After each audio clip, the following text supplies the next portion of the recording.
Hola, sean todos bienvenidos. Esta es una nueva sesión de este programa Diálogo de Aprendices, en donde junto a mi amigo, el académico de la Facultad de Letras, Roberto Nel, y quien les habla, Ismael Gavilán, profesor de literatura de la Universidad de los Andes, vamos a estar durante las próximas semanas haciendo estos programas en torno a obras literarias que fueron creadas, escritas o publicadas en 1922 y que este año 2022 se cumplen 100 años, ¿ya? Agradezco evidentemente a quien nos patrocina en este programa, a la biblioteca del campus San Joaquín, la Biblioteca de Humanidades, y a través de su directora, Mónica Tavilo, a la Universidad Católica de Chile, que nos da esta oportunidad para difundir, comentar e incentivar la lectura en torno a estas obras maestras. Como comentamos en la primera sesión introductoria, dimos un contexto general para orientar a quienes nos siguen y a quienes nos vean respecto en dónde hay que contextualizar o situar las obras que van a ser motivo de estos distintos programas. Habíamos conversado con mi amigo Roberto en torno a esa crisis que surge en el contexto de la Primera Guerra Mundial y que es una crisis de la racionalidad occidental respecto de cómo llega un momento en el cual en la historia esa racionalidad se enfrenta a su propio vaciamiento de sentido. Pero también una crisis respecto del lenguaje y cómo justamente los escritores dan cuenta de esa crisis a través de sus obras. Bueno, en esta primera sesión dedicada a las obras, queremos acercarnos a tres poetas: a Gabriela Mistral, a Pablo de Roca y a César Vallejo. Cada uno de ellos en 1922 publica o escribe o hace público libros que son fundamentales para entender la poesía en castellano en el siglo XX. Estoy pensando en Desolación, de Gabriela Mistral, en Trilce, de César Vallejo, y en Los Gemidos, de Pablo de Roca. Cómo cada uno de estos libros, con su propia manera, su propio ritmo, su propia forma de ser, puede tal vez desde nuestra perspectiva hispanoamericana dar cuenta de esa sensibilidad transformadora que está en crisis. Por eso esta sesión la quisimos titular Persiana Americana. Cómo desde nuestro rincón, desde nuestra perspectiva, podemos abordar justamente esos libros que dan cuenta de esa transformación, de esa crisis, de ese cambio de paradigma que tiene el año 1922 como su símbolo mayoritario. Vamos a comenzar con Roberto leyendo algunos poemas o un poema inicial para entrar en tono inmediatamente.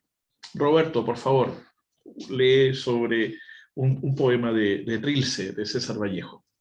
Cómo no. El libro Trilce, el segundo libro de poemas de César Vallejo, es un libro de poemas numerados en romano. El primero de ellos es este. ¿Quién hace tanta bulla y ni deja testar las islas que van quedando? Un poco más de consideración en cuanto será tarde, temprano, y se aquilatará mejor el guano, la simple calabrina tesórea, que brinda sin querer en el insular corazón salobre alcatraz, acada y aloide agrupada. Un poco más de consideración y el mantillo líquido, 6 de la tarde, de los más soberbios bemoles. Y la península párase por la espalda, abosaleada, impertérrita, en la línea mortal del equilibrio. Gracias, Roberto. Para entrar en tono, yo ahora a continuación voy a leer un fragmento de un poema de Los Gemidos de Pablo de Roca, titulado Epitalamio. Este libro es no es el primero de Pablo de Roca, pero es desde una perspectiva que estamos abordando acá, desde la innovación del lenguaje, la crisis del lenguaje, probablemente uno de los primeros, y también no solamente de Roca como autor, sino de la literatura escrita en castellano a principios del siglo XX, en donde se aborda justamente lo que hemos ido comentando tanto en la introducción como en este instante.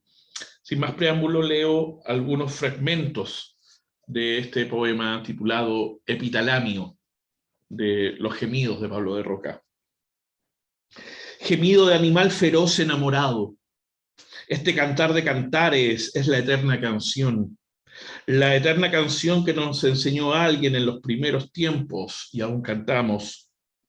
A la sombra florida inmensa de sus versos mundiales, las paradojas juegan desnudas, completamente desnudas, con las entrañas ensangrentadas del que suscribe. Saltan y brincan y saltan sobre la fiesta agraria. Las frases ingenuas andan en calzones y las redundancias acres y calientes guiñan los negros ojos negros, subiéndose las medias a los pleonasmos ambiguos.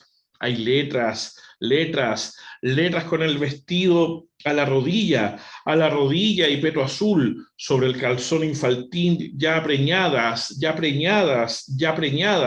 canastitos de placeres, las menudas puntuaciones abren las piernas rosadas, ortografía, gramática, caligrafía, son lo mismo allí. Amor y lujuria y amor, árboles en los caminos, árboles cargados de enormes frutos otoñales y polvorientos, y la santidad de la naturaleza. Yo me saqué del cuerpo, me saqué las palabras de estos poemas como quien se sacase piojos o montañas, enfermedades, gestos. Y una flor negra, bájate la camisa, locuela. Tu juventud recuerda la vida errante y feliz de los pájaros, y las primeras lluvias. Fiel otoñal diuquita de Chile es tu alma, y canción en chapines, tú, hogar de gente humilde, albo tus dulces cariños, y el objeto, todo el objeto de las cosas. Bueno, he leído solamente un fragmento de un poema extenso de Roca llamado Epitalamio, y que está en Los Gemidos, este libro de 1922. En tercer lugar, otro poema, muy famoso, me imagino por varios de ustedes conocido, pero que igual vale la pena volver sobre él, que es el soneto número 1 de los sonetos de la muerte de Gabriela Mistral, que está incluido en Desolación. Libro que Gabriela Mistral también publicó en 1922, pero en Nueva York, en Estados Unidos, no en Chile. Sobre eso probablemente volveremos a retomarlo y hablaremos, cuando hablemos del libro, daremos las indicaciones pertinentes. Pero para comenzar, el soneto número 1 de Sonetos de la Muerte. Del nicho helado en que los hombres te pusieron, te bajaré a la tierra humilde y soleada. He de dormirme en ella, los hombres no supieron, y que hemos de soñar sobre la misma almohada. Te acostaré en la tierra soleada, con una dulcedumbre de madre para el hijo dormido, y la tierra ha de hacerse suavidades de cuna al recibir tu cuerpo de niño dolorido. Luego iré espolvoreando tierra y polvo de rosas, y en la azulada y leve polvadera de luna, los despojos livianos irán quedando presos. Me alejaré cantando mis venganzas hermosas, porque a ese hondor recóndito la mano de ninguna bajará a disputarme tu puñado de huesos. Bien. ¿Por dónde comenzamos? Bueno, ya comenzamos esto, ¿no? Sí, pero es interesante, Roberto, apreciar de qué manera Vallejo, de Roca y Mistral siendo poetas tan distintos, signados por experiencias en apariencia tan diferentes, tienen no sé cómo decirlo, una intensidad que está impregnada en el idioma. Es como si de pronto el idioma nuestro castellano, nuestro español, estuviese hablando con una intensidad que no se veía tal vez desde el siglo de oro. Y yo creo que sería interesante, en mi modesta opinión, comenzar esta pequeña conversación en torno a estos 3 libros maravillosos, piedra angular de la poesía escrita en castellano entre nosotros, en Hispanoamérica y en el idioma todo, me atrevo a decir, indagando justamente esa intensidad. ¿Es una cosa idiosincrática? ¿Es una cosa formal que tiene que ver con la manera en que están escritos los poemas? ¿Es una cosa que tiene que ver con que estos poetas, cada uno a su modo, captó acaso una forma, una sensibilidad en el aire y la plasmó en estos versos? ¿O se deberá a otra cosa? Vamos indagando entonces. Yo comienzo apostando por ese mínimo común denominador que aborda estos poemas tan distintos entre sí y que nominamos como intensidad. ¿Existirá la intensidad poética, crees tú, en el lenguaje poético de estos autores tan distintos entre sí? Mira, a la luz, a los secos más bien de lo que hemos escuchado, podríamos decir lo siguiente: o la poesía es intensidad o no es poesía. Ahora que lo digo ya lo estoy dudando, pero valga como punto de partida. Yo pensaba en lo siguiente, escuchando lo que tú señalabas al inicio del caso de Gabriela Mistral. Vale la pena recordar o informar a quienes no sepan que Gabriela Mistral, claro, publica este libro en 1922, pero no es un libro que ella haya planeado como tal. A Gabriela Mistral le llega la solicitud, ¿verdad?, de esta... La Asociación de Hispanistas, sí, que tiene su sede en Nueva York. Exactamente. Presidida por Federico de Onís, el gran crítico olvidado y el gran ensayista y crítico español que reside en Nueva York. Exacto. Bueno, ahora lo estamos recordando a Federico de Onís.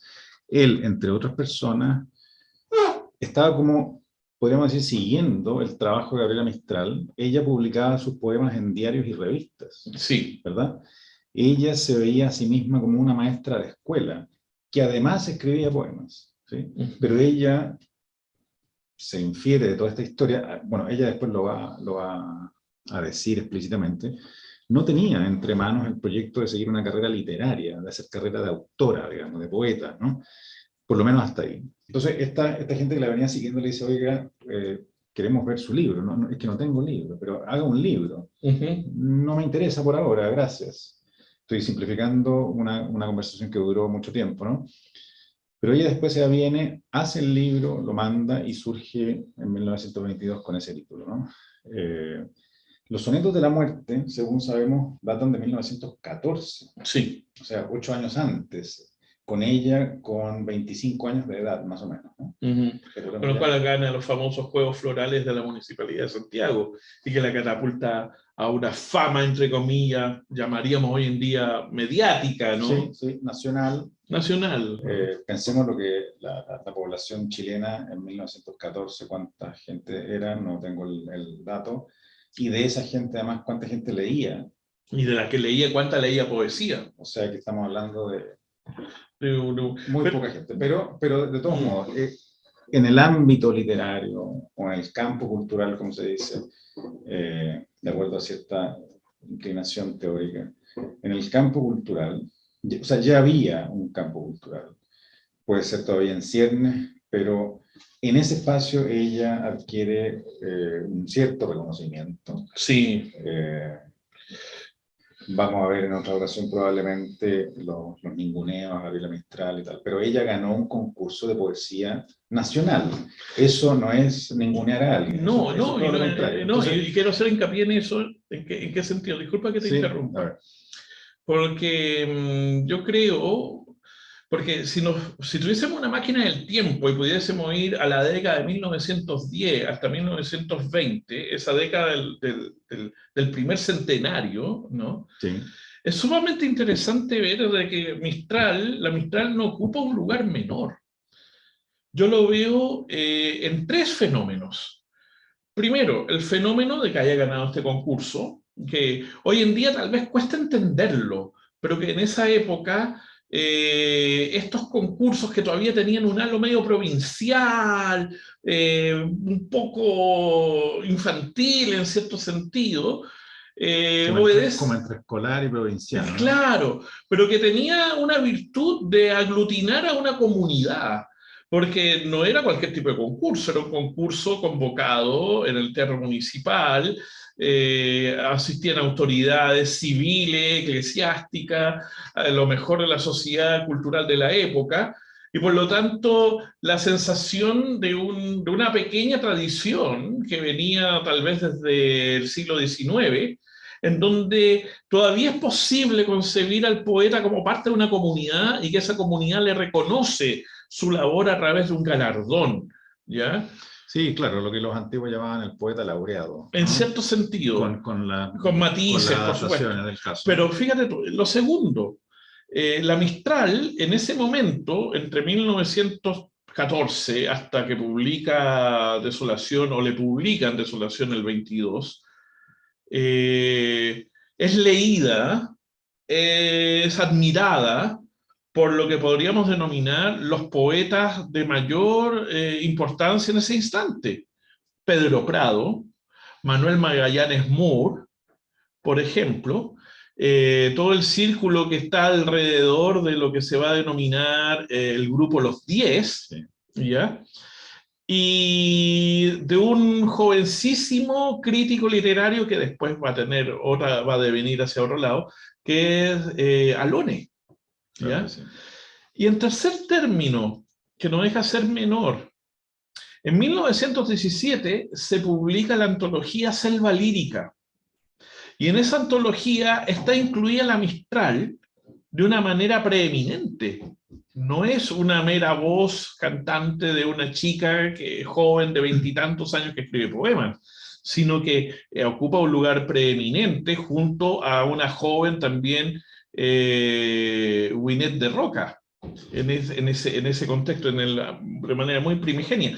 Y tú dices bien antología, porque Sí. digo, rescatando el uso más cercano al origen de lo que es una antología, que es la raíz griega, ¿no? En latín es el florilegio, es decir, la flor de la lectura, lo mejor. Lo mejor.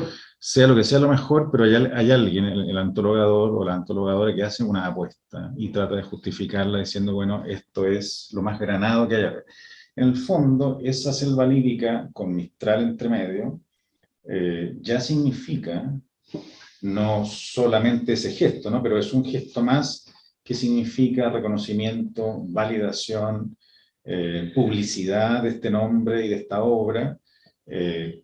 Marcar presencia. Exactamente. Marcar O presencia. sea, estamos hablando de los Juegos Florales del año 14, Selva Lírica del año 17. Y el libro que estamos comentando del año 22. Y entre medio, por supuesto, lo que yo les decía, esta mujer muy joven que está publicando en diarios y revistas, ¿sí? Exactamente. En el país, por lo menos en el país. Entonces, podríamos hablar de cuán densa era la capacidad lectora del público lector, esa es otra conversación, pero estaba en circulación, sus textos eran recibidos, eran deseados por un circuito editorial, con todo lo pequeño que podría ser Chile en ese tiempo. Muy en ciernes, muy provinciano todavía. Todo eso, pero ella tenía un espacio y tenía un nombre. No por nada, esa obra, pensemos lo que era el mundo antes de Internet.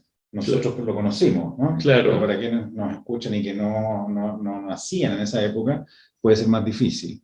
En ese Chile, en esa Sudamérica, Gabriela Mistral llega a hacerse conocida relativamente de alguien que estaba en Nueva York. ¿Sí? ¿Cómo se hace eso sin un material que pueda circular haciendo clic en un aparato electrónico? ¿No? A través de carta, correspondencia. Yo digo la dificultad, claro, lo trabajoso de esa circulación, y sin embargo llega, y no solo llega, sino que además es leída, y no solo es leída, sino que además es solicitada. Queremos su libro. ¿Dónde está su libro? No, es que no no tengo, no me interesa, mire, podría ser. Yo soy una profesora, me interesa, Gabriela Mistral ya venía escribiendo cosas sobre educación, ya había dirigido colegios en Chile. Sí. Nadie podría decir que era una persona inexperta, todo lo contrario, estamos en presencia de una mujer joven. Es invitada por Vasconcelos en México. Sí. El 20, no recuerdo la fecha exacta, el 23, si no me equivoco. A colaborar en la reforma educacional mexicana. Pero todos los antecedentes que está estudiando, primero nos muestra de que desde muy temprano Mistral se hace valer a sí misma. No es una persona, una poeta, una escritora apocada, sino que busca su camino, se abre su camino. Ahora que posteriormente su viaje a México y toda su dificultosa relación con el contexto cultural chileno lleve a una especie de ninguneo décadas posteriores, eso no obsta a percatarse de que justamente la Mistral como poeta en Desolación, por un lado, cumple, por decirlo así, el hacerse cargo de una herencia otorgada por el modernismo, por la sensibilidad modernista, un Amado Nervo, un Rubén Darío. Entremos en el libro. ¿Ya? Entremos en el libro. De todas maneras. Porque lo que tú leíste, el primero de los sonetos de la muerte, hay que decir que tiempo después se conocieron otros sonetos de la muerte, era una serie más larga. Exactamente. Ojo con esto, ella publicó solo los 3 primeros de esa serie. Claro. Que yo creo, al menos en mi opinión, que son los 3 mejores. Y con esto quiero señalar, destacar, enaltecer un rasgo de Gabriela Mistral que es relativamente infrecuente en otros grandes escritores, que es una autocrítica y una autoexigencia de alto nivel permanente. Me acuerdo del joven Neruda, cuando publica un pequeño libro, no me acuerdo si era El habitante de su esperanza, un pequeño libro que está entre los 20 poemas de amor y antes de Residencia en la Tierra. Él escribe un prólogo y dice, para todo aquel que tiene conciencia de lo que es mejor, este libro, o sea, yo prefiero no hacer nada en vez de escribir bailables y diversiones. Está evidenciando una alta conciencia crítica, ¿no?, de sí mismo. Publico este libro porque mi editor me ha pedido algo, ¿sí? Pero yo no lo... Con todo lo irónico de ese gesto, con toda la pista falsa que tiene, pero hay una declaración de yo sé, yo creo saber de qué soy capaz y juzgo este texto como un texto menor en mi producción, ¿sí?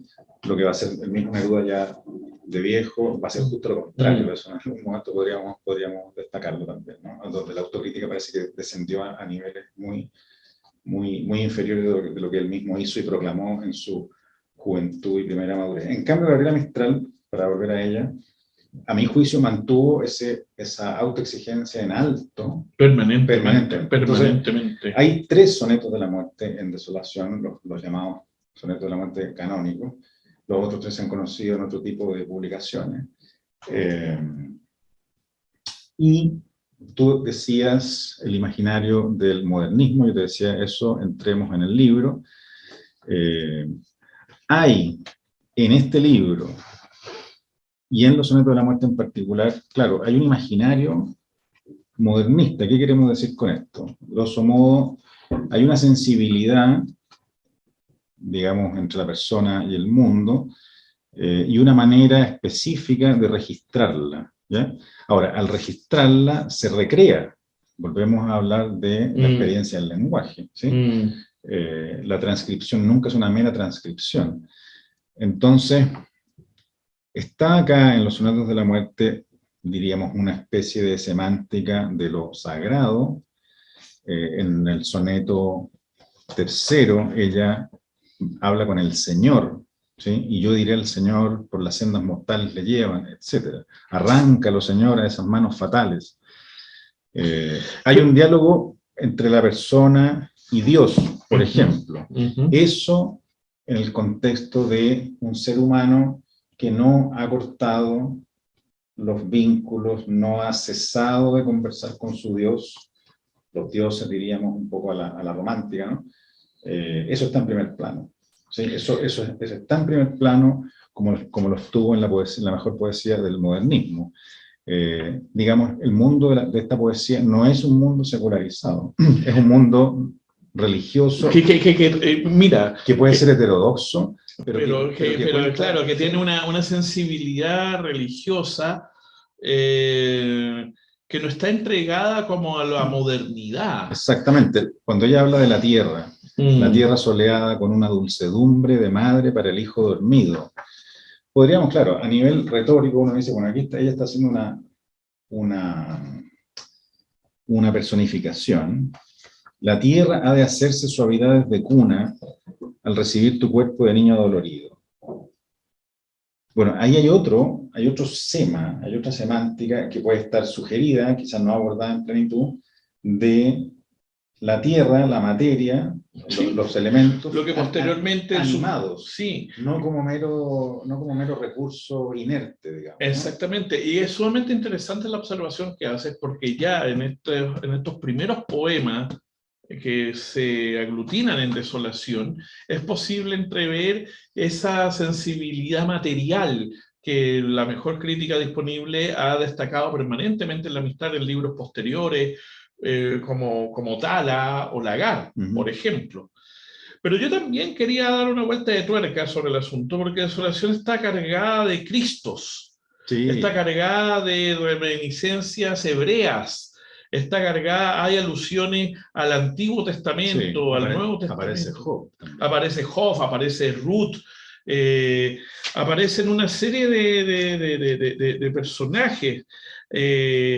Pero es sumamente interesante apreciar eso, no tanto solamente por el imaginario religioso, como tú mencionabas, sino porque habría que preguntarse, en mi opinión al menos, la sujeta que habla acá, el sujeto, la voz que habla en los poemas, en estos poemas de Mistral,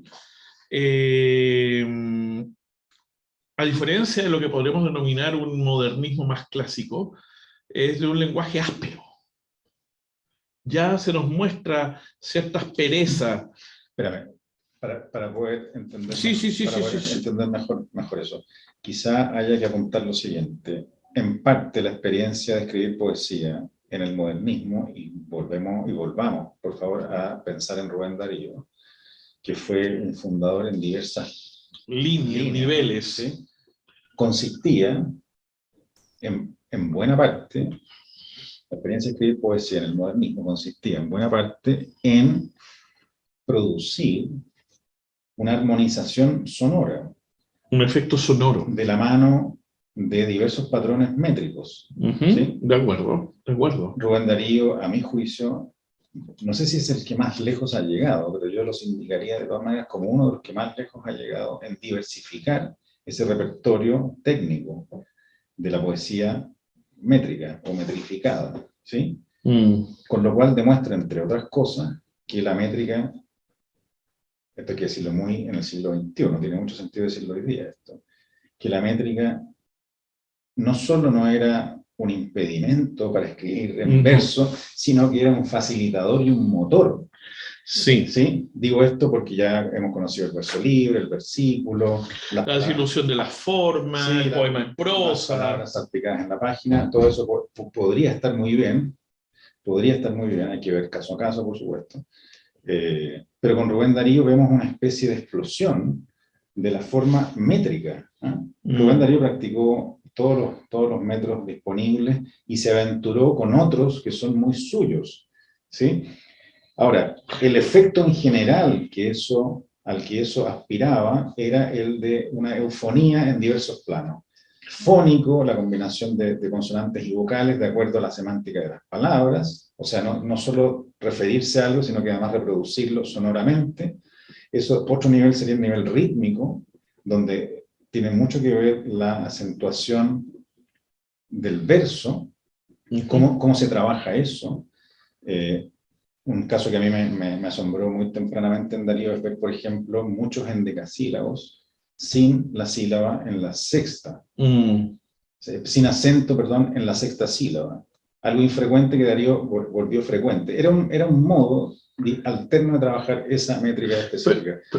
Y lo último, espérame, lo último es, desde el punto de vista de la semántica total del poema, entregar una visión de conjunto, entregar una especie de conclusión acerca de lo que se está pensando, se está abordando, de modo tal que el poema sea un acontecimiento en sí mismo.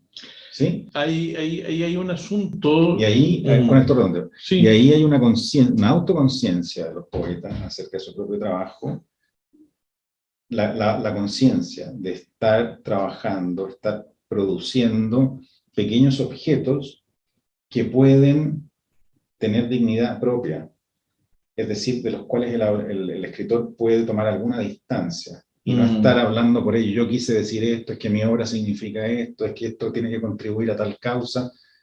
Si yo leo Ama tu ritmo, o Yo persigo una forma de Rubén Darío, y tantísimos otros, o la carta a la señora Lugones, por ejemplo, que está en verso alejandrino, eso ya me suscita una experiencia muy compleja, muy abarcadora, que me obliga a escuchar, a ver visionariamente las imágenes que se van produciendo, a entender cuál es el pensamiento del mundo que se está tratando de poner ahí. Es decir, una experiencia que apunta, yo diría, a una integralidad de la experiencia humana, ¿no? Entonces, cuando tú hablas ahora de la aspereza, yo creo que podríamos destacar eso como una quizá primera toma de distancia de Gabriela Mistral respecto de ese modelo. Por eso te digo, o sea, es que ahí hay haciendo una vuelta de tuerca, todo lo que acabas de decir y que podríamos afirmar que es una especie de caracterización, entre comillas, de lo que podría ser el modernismo, que no lo vamos a definir aquí, por favor. Sin embargo, la Mistral, teniendo en mente eso, tomándolo como punto de referencia, marca un gesto de diferenciación formal lingüística que, viniendo de ahí, va a contracorriente de aquello, porque su experiencia quiere decir otra cosa. Entonces, esa cuestión a mí me parece fascinante, porque la Mistral es una poeta que, ¿cuáles son sus referencias? Lectora de esta joven poeta. Por un lado es la Biblia, por otro lado son otros modernistas que se descuelgan de Darío. Estoy pensando sobre todo en Amado Nervo, y una serie de textos probablemente de la literatura clásica del siglo de oro. Es decir, un repertorio... Los trágicos griegos también. Los trágicos griegos.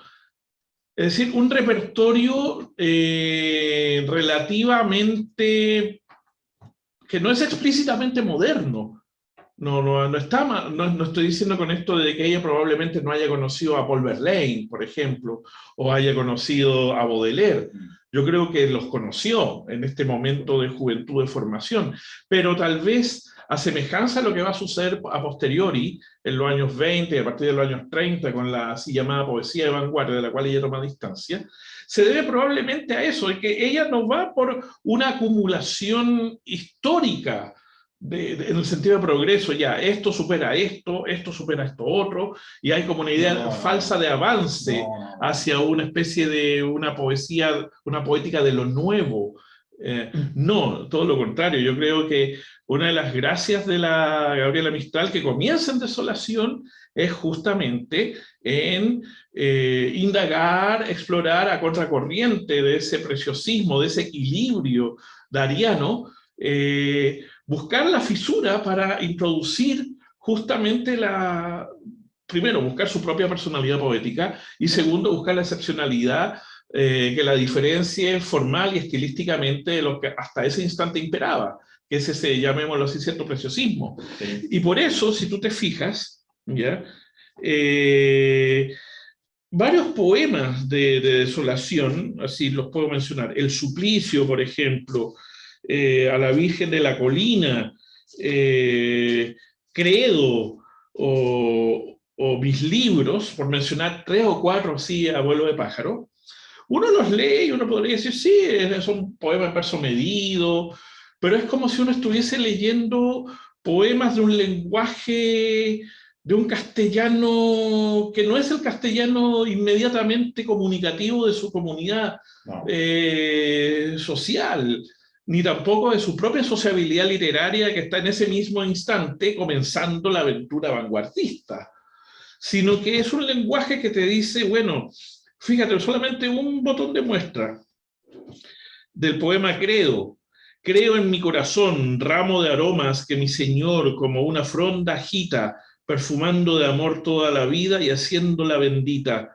Creo en mi corazón, el que no pide nada, porque es capaz del sumo ensueño y abraza en el ensueño lo creado, inmenso dueño. Me detengo básicamente en la capacidad, sobre todo en la segunda estrofa que acabo de leer, el modo en que combina vocales cerradas y M's y N's. Nada, sumo, ensueño, inmenso, por decir algo muy a la rápida, como creando una respiración, ¿cómo decírtelo? Una respiración contenía una cosa así como cierta mudez representada en ciertos vocablos. Y el susurro de la S, ¿no? El susurro de la S, exactamente. Entonces uno dice, parando la oreja, esta musicalidad no va para deleitar, esta musicalidad es como revisa lo material de tu cuerpo, cómo vas respirando. Y yo creo de que, claro, uno lee Desolación y en apariencia dice, oye, esto no tiene nada innovador.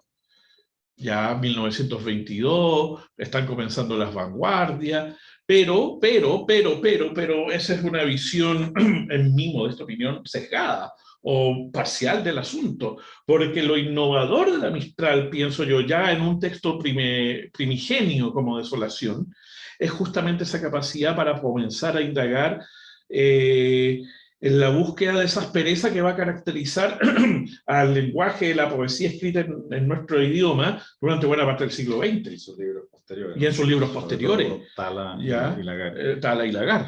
Muy, muy de acuerdo. Yo creo, a ver, escuchando eso, Ismael, yo creo que el gesto probablemente pueda ser descrito de la siguiente manera. En la búsqueda de lo que llamamos la voz propia, ¿sí? Que todo escritor, escritora emprende, que no es lo mismo que la originalidad, ¿verdad? No va como por ese camino. Podríamos hablar más de eso. Ella, el gesto, lo que ella parece haberse propuesto es tomar nota de del paradigma imperante, que era el modernismo. Estamos hablando, estoy pensando en el año 1914 con los Sonatos de la Muerte. Supongamos que esto venía de un par de años antes. Desde 1912 o 1910. Esto es para tener por lo menos la fantasía de que Desolación se escribió durante una década, ¿ya? Sí, es muy probable que haya sido así, es muy probable. Se publica el año 22, todo indica que por esta especie de accidente, de la solicitud que le hacen, ¿no? O sea que podría haberse publicado 2 años antes, 3 años después. Pero se dio ahí, se dio el 22. Pero esa oscilación que uno puede imaginar que es verídica, ¿no? También dice mucho y muy interesante del proyecto poético de ella, que ella estaba llevando a cabo a lo mejor sin pensar en hacer libros, ¿sí? Lo cual a mí me recuerda la experiencia de algunos autores románticos. En parte, para sí. los cuales hacer un libro ya era una especie de racionalización de un material que no se dejaba apresar en los límites de unas páginas, en fin, bueno. Pero, ¿a dónde quiero llegar con esto? A que el gesto de ella puede ser el de tomar nota de este paradigma imperante, del modernismo, que significó una apertura de horizontes y de territorios muy, muy estimulante, muy de mucha, digamos así, mucha oportunidad para ensayar la voz propia, para recodificar símbolos, mitologías de la cultura universal, pero desde el suelo americano o desde el español americano, etc. Tomar nota de eso y así y todo indagar cuál es mi propio lugar ahí, cuál es la diferencia que yo puedo implicar en eso. Pero antes de plantearme como alguien diferente, en tanto que escritora, entro en ese mundo, lo recorro, lo habito, lo hago mío, lo practico, lo valoro, porque conozco sus reglas, conozco sus valores, las encarno, Y solo desde ahí puedo averiguar y ensayar mi propia personalidad como escritor. ¿Sí? No es el gesto de diferenciarse a priori. Claro. Uno diría, bueno, pero somos todos diferentes, si somos únicos e irrepetibles, de acuerdo, pero a la hora de escribir... Claro, es otro tipo de diferenciación. A la hora de escribir poesía... Es otro tipo de diferenciación. Sí, a la hora de escribir poesía, una de las cosas que yo creo haber aprendido con Gabriela Mistral, entre otros escritores, es que si se parte del presupuesto de que yo soy distinto a todo el mundo como escritor, y me pongo a escribir, lo más probable que ocurra es que yo escriba igual a medio mundo.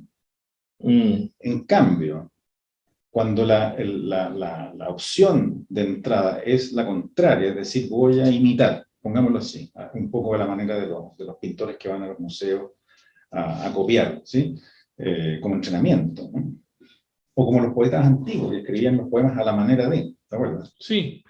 Bueno, la amistad viene de esa escuela, bueno, a la manera de... Es que eso es lo que yo quiero rescatar ahora, porque yo creo que eso queda en Desolación. Es una de las dimensiones que yo creo que podemos aprender en Desolación. Está el gesto imitativo, no copión, por supuesto, sino el de, a ver, ¿cuál es el repertorio métrico de Rubén Darío del modernismo? Este es, de acuerdo. Es que también, es que a eso voy, es que a eso decía yo. Y ahí, en ese ejercicio de escritura, que también es de reescritura, de redescubrimiento. Pero es a solas con el modelo, a solas conmigo misma, es decir, escuchando un montón de voces, porque en ese espacio nunca se está solo. No. ¿Qué puedo yo decir? ¿Qué puedo yo agregar? ¿Qué puedo yo variar? Y yo creo que esa diferencia es la que hace que la amistad sea ella. Es decir, tiene una diferencia que la logra verbalizar, tomando ese repertorio, esos puntos de referencia, porque pensemos, ella es estricta contemporánea de Pedro Prado, por ejemplo, ¿ya? En el contexto chileno. Y en ese sentido, está haciendo algo totalmente diferente a lo que está haciendo Prado. Prado está experimentando con formas, está experimentando con el verso libre, está experimentando con el poema en prosa, está experimentando con un tipo de verso que quiere romper la métrica tradicional. Es decir, usando una comparación un poco simplista, pero práctica, la amistad se va para adentro. Prado quiere ir hacia afuera, ¿ya?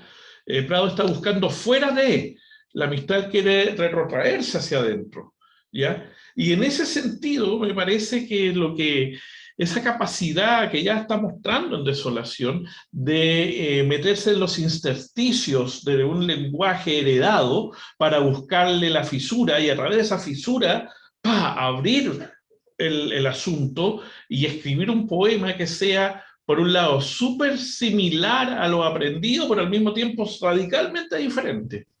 Estoy pensando, mira, por ejemplo, en la última estrofa del soneto que tú leíste, cuando ella dice, me alejaré cantando mis venganzas hermosas. Es bueno decir que el poema está escrito en verso alejandrino, de 14 sílabas por metro, ¿sí?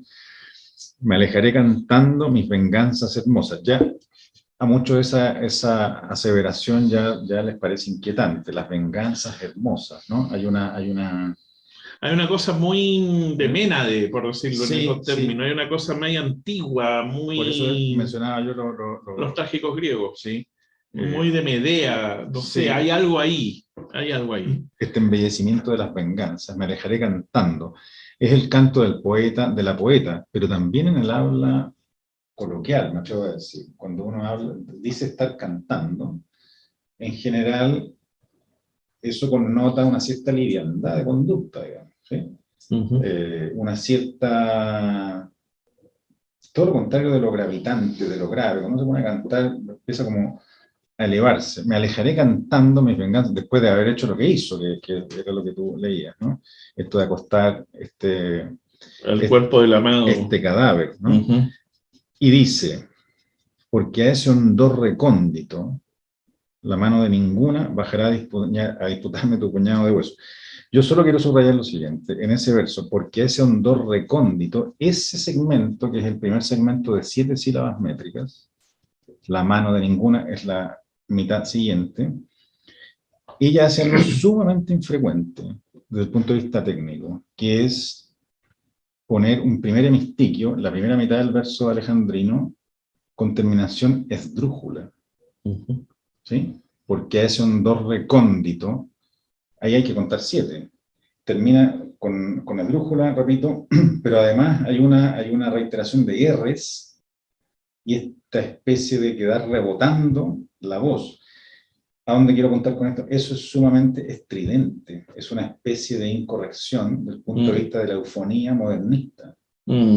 Exactamente, eso, ese detalle, tal como en el otro poema, la abundancia de S's y M's provocaba una respiración cerrada, por decirlo así. Por eso esto, lo que tú señalabas de las S y las N y M, pueden estar hablando más de su propio impulso, de su propia voluntad expresiva, que de un mero tributo al modernismo. ¿Sí? No. Es unir contracorriente, insisto, para mí me queda claro eso.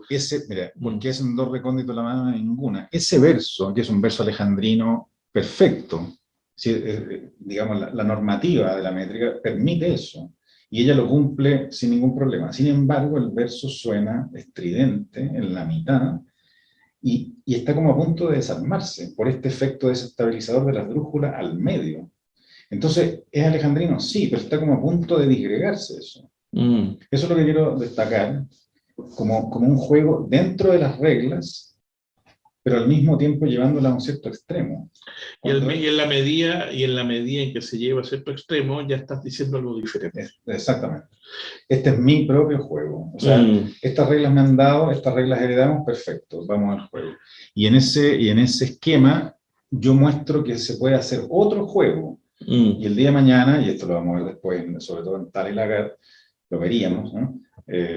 Eso va a dar origen a un verso que casi siempre es métrico en el Mistral, pero bastante más cerca del habla coloquial. No va a sonar poesía metrificada, siendo que la mayor parte de las veces está con métrica, ¿no? Mira, yo creo, Roberto, te quiero llevar a otro ámbito, partiendo de lo que acabas de denunciar, que me parece muy interesante, y que lo quiero unir a lo que yo también dije hace un rato sobre cómo, partiendo de lo dado, no repite lo dado, sino de que lo da vuelta y se abre hacia otra cosa. Ese gesto, yo creo que también está en Vallejo y en cierto sentido también está en De Roca. Sin duda. Y el libro que nos toca de Vallejo, que es justamente Trilce, yo creo que está en sintonía, porque, a ver, no sé, yo no conozco hasta ahora, pero existirá, me imagino, algún estudio comparado entre el lenguaje de la Mistral y el lenguaje de Vallejo, siendo que tienen ciertas, me atrevo a decir, sintonías, un origen rural, un énfasis en ciertos mundos lingüísticos que son heredados del modernismo, un pathos, por decirlo así, una pasión, un ánimo de cierto dramatismo o de cierta intensidad, como mencionábamos al principio. Sí. Vallejo, Trilce. Y la figura de Dios o de Cristo, ¿no? También. Sí, claro. Y que no es solamente atribuible a una sensibilidad de época, que todos tienen como punto de referencia, tanto Vallejo como la Mistral, a Amado Nervo, ya que es justamente ¿cómo decirlo así? Como el modernista, ¿cómo decirlo? Religioso, o místico, ¿no? Vamos a Vallejo entonces, en Trilce, obviamente que no vamos a abordar Trilce porque es un libro muy complejo, pero tratando de otorgar algunas pistas de lectura que puedan orientar a quien nos está mirando o escuchando en esta sesión. Yo creo que en Vallejo, en Trilce, que es del mismo año, del 22, que evidentemente se viene escribiendo yo creo que de antes, evidentemente, por lo menos desde 1916, 1917, ¿ya? Ya nos enfrentamos, si en la Mistral hay como una especie de indagación un poco neblinosa, yo me atrevo a decir de que en Trilce hay una opacidad, no sé si total, pero que te pone patas arriba justamente ese lenguaje heredado. Sí, de acuerdo. Yo acá aprovecho además de hacer un homenaje modesto a varias generaciones de estudiantes que yo tenía en la universidad, porque ¿Ya? cuando leemos algo de Trilce, es que siempre tenemos que leer una pequeña selección porque esto está en el curso de poesía chilena hispanoamericana. Ujú. Yo feliz haría un curso entero sobre Vallejo, ¿no? Pero cuando leemos, pero es un muy buen ejercicio igual, porque lo que decíamos en la primera emisión de estos diálogos, eh, sobre la dificultad de lectura. Eh, cuando veníamos de leer a Rubén Darío y los poemas que hablan sobre la poesía, sobre el ejercicio del poeta, todo lo que tiene que ver con el ritmo, etcétera, la búsqueda de la forma, lo que está poetizado es relativamente claro, ¿sí? Ujú. Cuando uno dice, bueno, ¿de qué se trata el poema? Esa pregunta es relativamente fácil de responder. Claro, Lo que acabamos de ver con Mistral también, hasta cierto punto, sin ¿sí? duda. Sí, Se llama Sonetos de la Muerte, habla sobre alguien que se murió, lo que ella va a hacer, lo que siente, lo que le dice al Señor, etc. Y ahí hay una gran complejidad, como hemos tratado nosotros de bosquejar.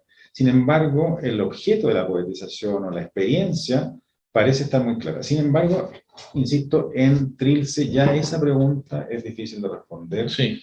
Los estudiantes y yo con ellos, generalmente, claro, uno como profesor ha leído probablemente más veces esto, eh, pero la primera reacción es, ¿y esto qué es? ¿Esto qué dice? ¿Y ¿Qué de qué está significa? hablando? Claro. Repitámoslo, ¿de acuerdo? Y lo leemos 5 veces y la pregunta sigue siendo, ¿y de qué es esto? ¿Qué estoy leyendo? ¿Eso es un poema?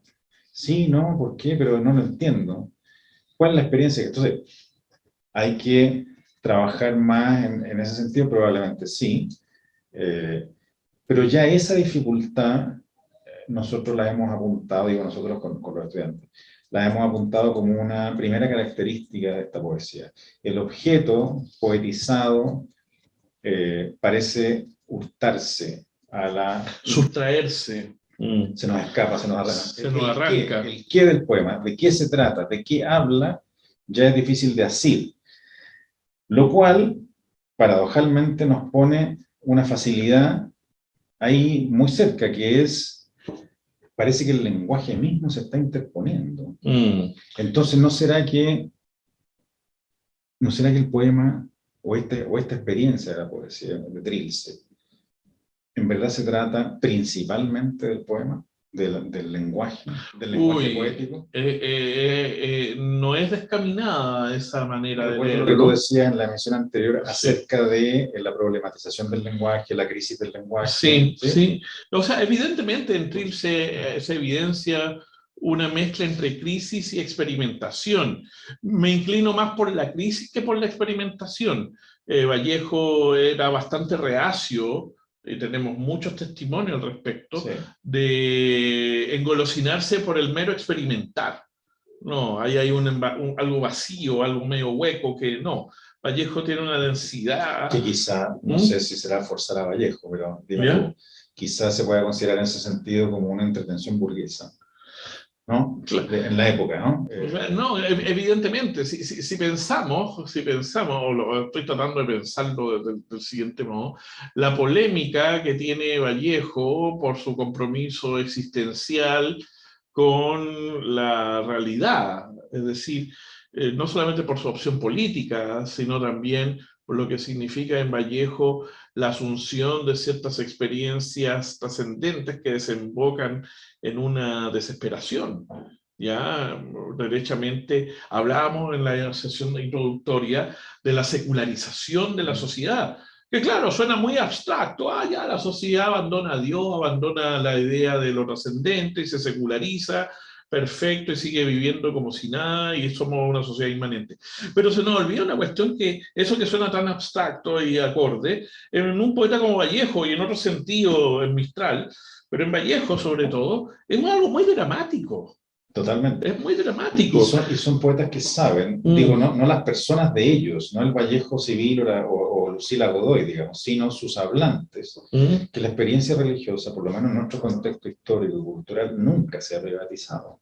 Por lo menos hasta ahí. Por lo menos No, hasta ese símbolo, ¿sí? claro, y sobre todo de la comunidad de la cual emerge Vallejo, que es una comunidad andina, mestiza, indígena, que tiene sendas, que es un discurso mixto, está mixturado por tradiciones cristiano-católicas, está mixturado por tradiciones, por decirlo así, prehispánicas, indígenas, la relación con la tierra, esa sensibilidad, por decirlo así, pachamámica en el más noble sentido del término. Es complicado, porque evidentemente eso no puede ser subvertido inmediatamente a través de una racionalización que hace del progreso y los discursos de modernización. Ese progreso que viene de arriba, ¿no? Claro, exactamente. Pero al mismo tiempo hay una reivindicación, porque también Trilce puede ser leído como una serie de poemas en clave dramática, pero también una serie de poemas que pueden ser vistos hasta como de protesta social respecto a lo que significa la desigualdad social en el Perú de principios del siglo XX. ¿Te das cuenta? En un mundo rural depreciado, en donde el trato humano es literalmente inhumano, la explotación de las grandes plantaciones. O sea, ahí hay también una tensión, pero que tampoco se agota en el mero curso político. O sea, perdón, no, muy de acuerdo, pero quien quiere denunciar eso no escribe Trilce. ¿Qué haces con Trilce? Por eso te digo, a eso voy. Exactamente, a eso voy. Esa es la complejidad. Escribe un ensayo, hace una crónica, arenga a los obreros, qué sé yo. No, es que evidentemente ahí... Escribe de manera más unívoca, o más directamente referencial, o de manera más llana, para poder suscitar un consenso un poco más amplio en torno a algunas ideas. A una emergencia social. Y que pueden ser de toda nobleza y justicia hacerlo. ¿Sí? Exactamente, pero en ese sentido podemos hablar de la responsabilidad del intelectual. ¿Verdad? Lo que tú quieras. Y no hay que olvidar en ese sentido que Vallejo... Eso no se hace escribiendo Trilce, eso. Es complicado, y también, como si eso fuera poco, agrégale hasta qué punto Vallejo está unido al círculo de Mariátegui. Ajá. ¿Ya? Entonces hay una cierta... Hay pesos político-culturales muy fuertes, pero eso no responde necesariamente a la pregunta que tú dejáis abierta y bueno, entonces, ¿por qué Trilce? ¿Por qué Trilce? ¿Qué es eso, no? Claro. ¿Cuál es el acontecimiento ahí? Ahora, yo creo, dale. Y fieles a lo que decíamos al inicio, lejos de querer resolver la cuestión, yo creo que son cuestiones disputadas, como decían los antiguos. Que no están resueltas, todavía son tema de debate. Y si alguna vez se llega a un consenso, no va a faltar después quien pueda discutirlo de nuevo y se abre de nuevo, en fin.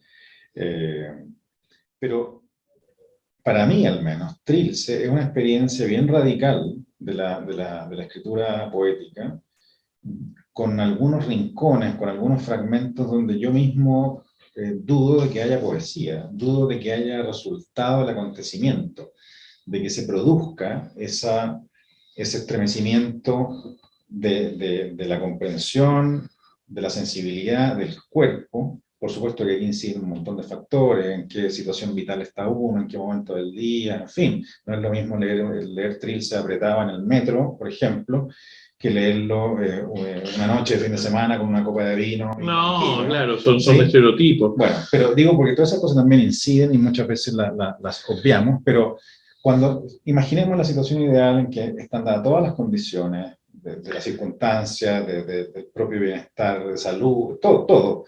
A mí me ocurre al menos, a propósito de la experiencia de leer a la que invitamos a la gente, que hay ciertos fragmentos en que me parece que Vallejo llegó a ciertos callejones sin salida, que quizá obedecían más o quedaron más atados a una voluntad expresiva que al acontecimiento de la poesía.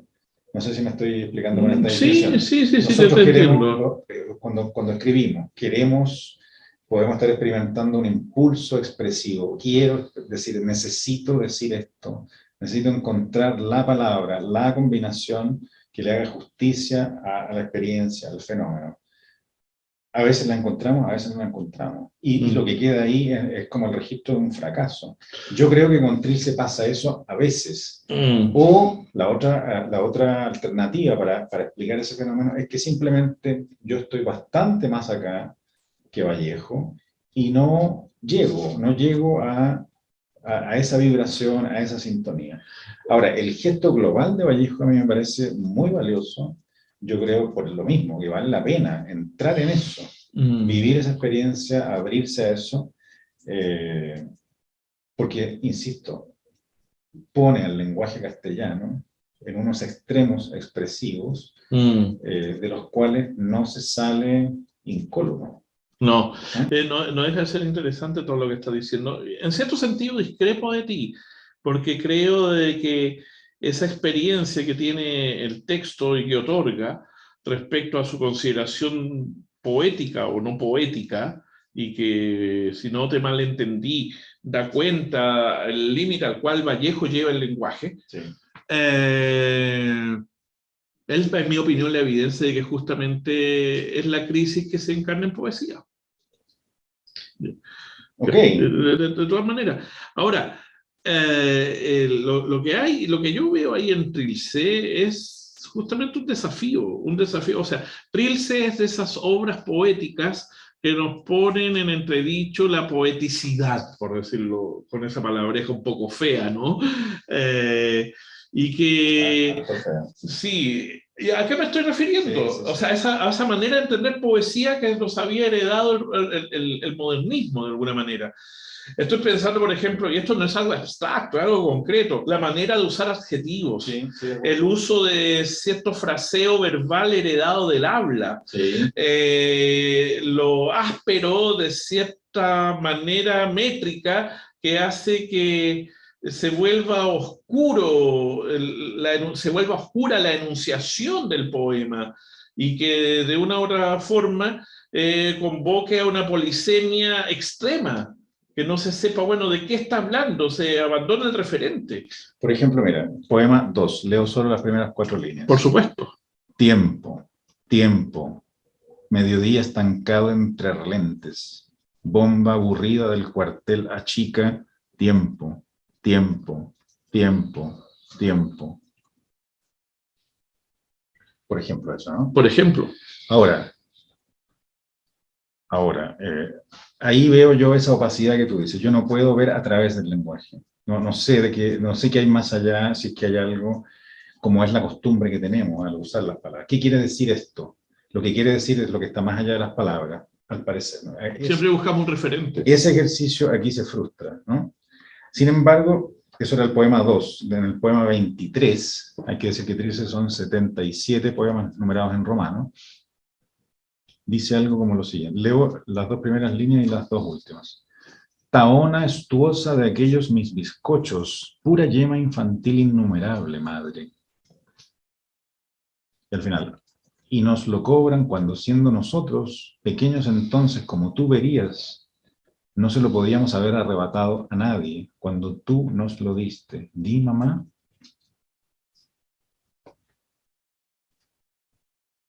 La cuestión más emotiva, más infantil incluso, más tierna, es parte de toda esta mezcolanza de tonos y de aventuras verbales, digamos. Esa, a ver... Es que estáis tocando ahí un tema muy complicado, amigo mío. Mi Vallejo más personal, más entrañable, digamos así, es el Vallejo que, junto con haberme llevado a ciertos extremos, ¿no? de significación o de cerrazón incluso de la significación, como decíamos recién, es también el que me ha dado ternuras. No la ternura del libro Ternura de Gabriela Mistral, que va por otro lado, y está muy bien, sino esto, por ejemplo, la manera... ¿sí? Experiencias entrañables de una intimidad familiar que está en pleno proceso de disolución. Ya, por ejemplo, eso me lleva al poema 27, no sé si te vas a contar ahora, he almorzado solo ahora y no he tenido... No, solamente eso, ¿sí? Disculpa, es que ese poema es maravilloso, es trágico, pero maravilloso también. Es que estoy pensando tal vez, y esto ya ha sido dicho por muchas personas, pero igual lo traigo a presencia, Trilce como una especie de crónica de una novela familiar. Sí, ¿por qué no? De todas maneras. en donde, disculpa, el desgarramiento de la experiencia fundante familiar lleva al extremo de la opacidad y lleva hacia la necesidad de una denuncia sociopolítica. No hay como decir. Ambos extremos. Bueno. Ambos extremos. Bueno. Partiendo de la disolución de los lazos comunitarios íntimos del sujeto que está hablando en esos poemas. Poema 28, ¿no? El 28. Leo un pedacito. Dale. He almorzado solo ahora y no he tenido madre, ni súplica, ni sírvete, ni agua, ni padre que en el facundo ofertorio de los choclos pregunte para su tardanza de imagen por los broches mayores del sonido. ¿Cómo iba yo a almorzar? ¿Cómo me iba a servir de tales platos distantes esas cosas, cuando habráse quebrado el propio hogar, cuando no asoma ni madre a los labios? ¿Cómo iba yo a almorzar? No nada. Y el final. Cuando ya se ha quebrado el propio hogar, y el sírvete materno no sale de la tumba, la cocina a oscuras, la miseria de amor. Claro, ahí ya hay frases más inteligibles, hay una hilación, ¿verdad? Sin embargo, eso, el poema sigue, es más largo, no lo incluimos acá por eso, pero esa hilación, esos trechos de claridad enunciativa, digamos, están todos interferidos. Sí. Hay a veces una acumulación excesiva de adjetivos, donde, curiosamente, genialmente creo yo, no sucede lo que dice Huidobro en su famoso poema de arte poética, el adjetivo cuando no da vida mata. Es que están apuntando a experiencias muy distintas. Huidobro, disculpa la nota a pie de página, Sí, Huidobro sí. Yo creo que está pensando en la herencia, está en pleno centro de la poesía francesa heredada del simbolismo de Baudelaire y Mallarmé en adelante. Y yo creo que Vallejo está en pleno proceso de, ¿cómo decirlo así?, de despojamiento, en donde más es menos. Yo creo que la experiencia de Vallejo es totalmente distinta. No quiero pensarlo en el contraste con lo barroco o lo barroquizante, no lo quiero pensar por ese camino, sí. Pero quiero intentar entender a Vallejo acerca de lo que significa tienes la necesidad de adjetivar porque la experiencia te desborda para poder dar cuenta de algo que se te está yendo entre las manos. Ahora, si le hacemos caso a la gramática, es interesante también eso que dices tú, porque una cierta acumulación de adjetivos, una acumulación hecha de cierta manera, es también un síntoma de la pérdida de lo sustantivo, ¿no? Sí. El sustantivo se hurta, nos escamotea. ¿Y qué tenemos? Cosas adjetivas, digamos, ¿sí? Jugando un poco con esta distinción entre la esencia y la apariencia, ¿no? Como decían los medievales. Pero no es casual, no es alguien que esté juntando adjetivos porque no sabe escribir, digamos. No se trata Por eso de es eso. Interesante y recordar que este es el segundo libro de Vallejo. Sí. Está primero Los Heraldos Negros, que yo creo que es otra lección magistral de varias cosas, de muchas cosas, pero entre ellas de versificación, de adjetivación, de manejo de la intensidad, de cambio de registro de voces, lo que veíamos, lo que yo le mostraba esto cuando habla de mi mamá. Me acuerdo del famoso poema a mi hermano Miguel, sí, en Los Heraldos Negros. Los Heraldos Negros, ¿sí? Claro. Hoy hermano no tardes en salir, bueno, puede inquietarse nomás. Esos cambios de registro, esa recuperación como de una voz infantil, más inocente, tiene ese efecto, ¿no?, de ternura, decir, bueno, ¿a quién estoy escuchando? ¿Este es un hombre adulto que se vuelve niño? El sujeto que habla en los poemas, ¿qué es? A eso voy, que es un niño. Es tan íntimo, para mi gusto, en algunos poemas, el ámbito al que nos lleva, que ahí puede hablar tanto el adulto como el niño, y puede darse esa cierta variedad tonal que a uno lo descoloca un poco, pero que al mismo tiempo uno puede reconocerse ahí, porque todos tenemos eso, ¿no? Me acuerdo, para cerrar esta idea de otro juicio de Octavio Paz, en algunos de sus ensayos sobre poesía hispanoamericana, cuando él dice de Vallejo, incluso sus poemas más imperfectos están todavía vivos. Yo quiero rescatar las dos cosas de Paz. O sea, hay poemas de Vallejo que son imperfectos. Sí. Donde probablemente la voluntad, la tentativa de ir a un lugar distinto, de expresarse de otra manera, fracasa, ¿ya? Sin embargo, no podemos desecharlo del todo. Hasta eso tiene un latido de humanidad. Por eso Paz dice, hasta los poemas más imperfectos están todavía vivos. Y dice todavía, porque después de décadas los podemos seguir leyendo, como poemas de hoy, que nos hablan hoy día, ¿no? Entonces, esa traducción, digamos así, del ser humano que tiene una piel, que tiene un latido, que tiene un olor. Que tiene una cosa táctil. Leer esos poemas que estás mencionando, sí, sí, te da leerlo en voz alta como ejercicio, te da la sensación de que es una lengua viva, independiente que como artefacto poético sea desperfecto. Tal cual. O ahora, imperfecto, perdón. Eso imperfecto ocurre en Trilce, es decir, cuando él ya, podríamos conjeturar esto, ¿no? Tiene una, entre comillas, una madurez poética. Sé escribir sonetos, y escribí varios sonetos en los Heraldos Negros, jugué con otras formas métricas siempre. Por lo tanto, ahora tensiono el esquema lo rompo desde dentro, ingresándole, inoculándole oralidad, memoria y una serie de otros elementos. Mira, saliéndonos de Vallejo, sí, pero retomando algo muy interesante que dijiste, quiero hacerlo énfasis para abordar, dentro de lo que podamos, por supuesto, los gemidos de Pablo de Roca, este asunto de la imperfección expresiva, sí, ¿ya?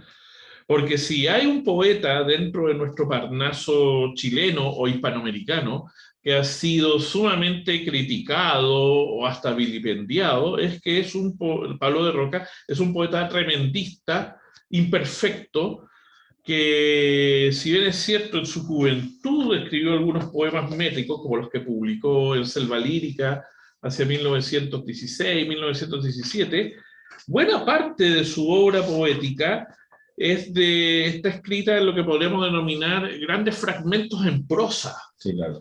Y emplea el versículo, y emplea un tono grandilocuente. Bueno, al principio de esta sesión, yo solamente leí algunos fragmentos del poema Epitalamio, porque haberlo leído largo y tendido, o sea, no terminamos hoy día bajo ningún parámetro. Y eso es un solo poema. Y eso es un solo poema. Porque aquí hay algo, si pensamos de que de Roca es casi literalmente contemporáneo de Vallejo y de la Mistral. Piensa tú que la Mistral nació en 1889, ¿ya? Sí. Y el de Roca, el 93, 1894. ¿Ya? Y el Vallejo, 90. Ahí estamos. 1892.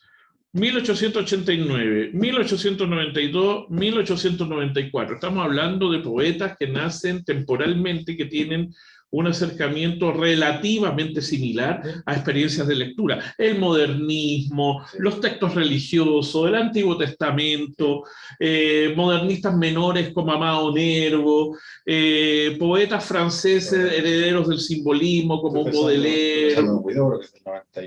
Del 93. De todas maneras. Y sin embargo, ¿cómo parten de premisas similares o ámbitos lectores relativamente parecidos y se invocan, en el caso de Roca, en algo totalmente diferente? Tal como Mistral es diferente a de Roca, como Vallejo de ambos dos. En de Roca hay algo, una intensidad dramática, me atrevo a decir. Hay una voz identificable desde el primer momento, que hace que los gemidos sean un tipo de poesía estentoria, sí, un tipo de poesía, como por ahí dice uno de sus mejores lectores, Nain Nome, una poesía que se hace cargo de esas cosas que en aquella época nadie quería mencionar, mirar o ver. Esa intimidad corporal, por ejemplo. Cuando hace alusiones al cuerpo humano, cuando hace alusiones al cuerpo femenino, cuando hace alusiones a una serie de aspectos de la intimidad personal que guardando las proporciones también está presente en Vallejo y en cierto sentido también está presente en la Mistral. ¿Ya? Siendo poetas tan distintos, teniendo registros verbales tan diferentes. No estoy con esto tampoco queriendo analogarlos todos y cortar por el mismo rasero. Obviamente de Roca es de Roca. Pero creo que de todas formas, aquí en De Roca se vuelve a repetir algo que tú dijiste muy agudamente sobre Vallejo. ¿Qué sentido tiene la acumulación adjetival en los grandes frescos, en los grandes fragmentos en prosa? Ya de partida, De Roca no usa verso medido, a diferencia de Vallejo y Mistral. Literalmente una escritura fragmentaria. Literalmente una escritura que es una especie de gran fresco desbordante, reiterativo, repetitivo. A pesar que también escribió algunos sonetos de época. Sí, escribió unos sonetos, sobre todo en la juventud. Algunos de ellos fueron publicados en Selva Lírica. Pero vuelvo a insistir. Bueno, pero era también parte del estreno en sociedad. Sí, no, estoy totalmente de acuerdo. Durante muchas décadas, ¿no? Era como rendir examen público. Sí, un examen público manejo de un cierto repertorio. Sí, es como para decir, mira, yo aparezco en escena y soy digno heredero de esto y esto otro porque manejo el lenguaje de tal o cual forma.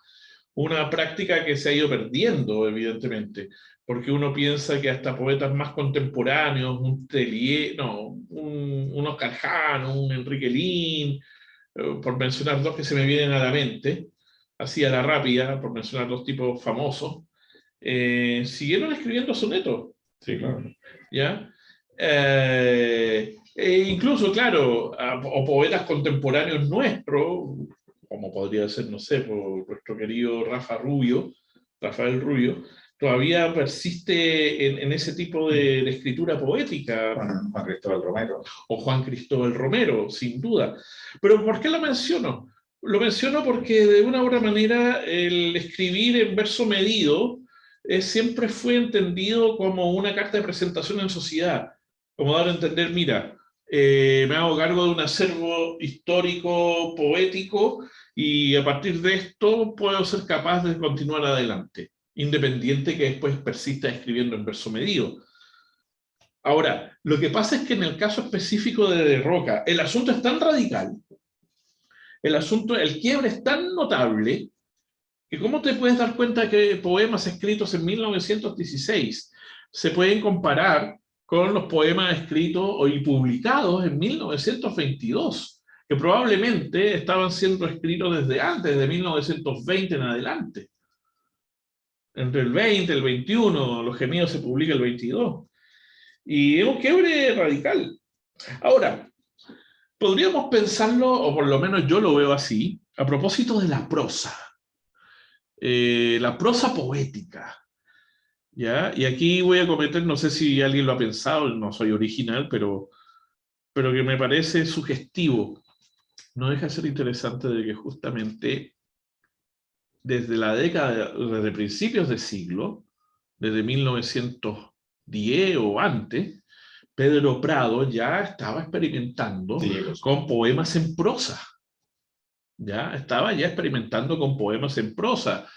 La Casa Abandonada es de 1912 y Los Pájaros Errantes de 1915.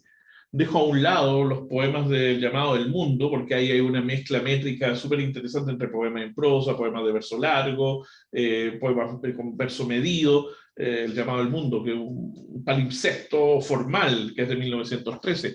Pero el libro del 12 y el libro del 15 debió haber sido leído perfectamente por De Roca, de todas maneras. De todas maneras. Ahora, mucho tal vez enfatizado hasta qué punto De Roca pudo haber conocido o no los textos rambodianos de Una temporada en el infierno, por ejemplo, o Las Iluminaciones, que tienen una impronta de poema en prosa muy, muy radical, o en su defecto, los cantos de Maldoror del Conde de Lauremont. ¿Ya? Por ahí ya que estamos, mencionamos a Whitman. Bueno, el Whitman de Hojas de Hierba. Piensa tú esos puntos de referencia.